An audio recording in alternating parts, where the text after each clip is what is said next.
say that all these talks of political witch hunting is all unfounded because it has been clarified within the bill that things will be done differently. And yet you say it is the same Attorney General who is going to appoint this quote-unquote independent person.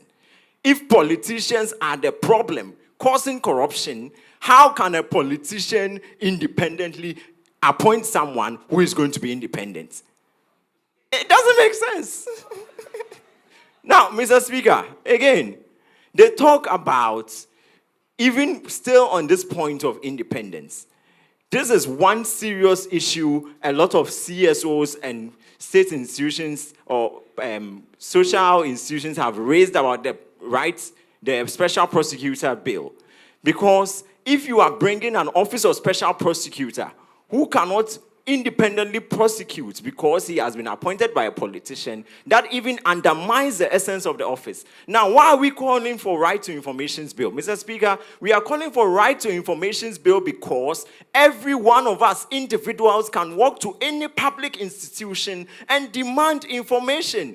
There are countless examples of how the media example, which is a major driver in this fight against corruption, has struggled to gather information. Mr. Speaker, a classic example is when Manasseh Azuri-Awini of Joy FM was investigating the cases involving Jospon group of companies where a certain number of dustbins were procured for presumably an assembly, a number of assemblies. And now, when these dustbins were procured, the price that were procured at was inflated.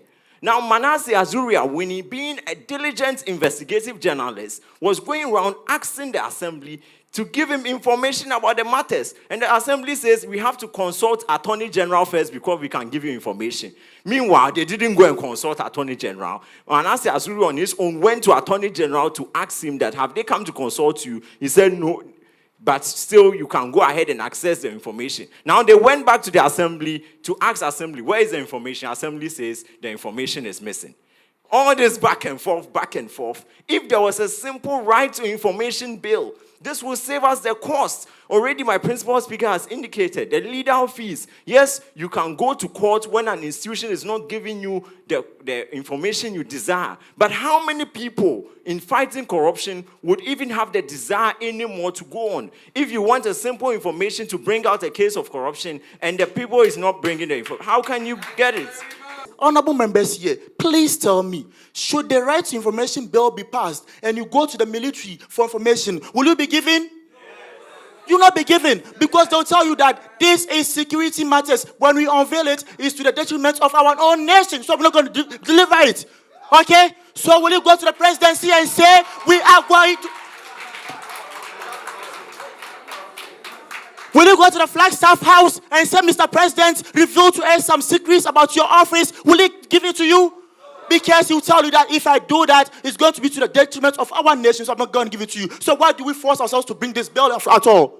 Why do we? There's no need for it. There's absolutely no need for it. Because whether it's brought in or not, we're still not going to access right to information in Ghana. That will not happen.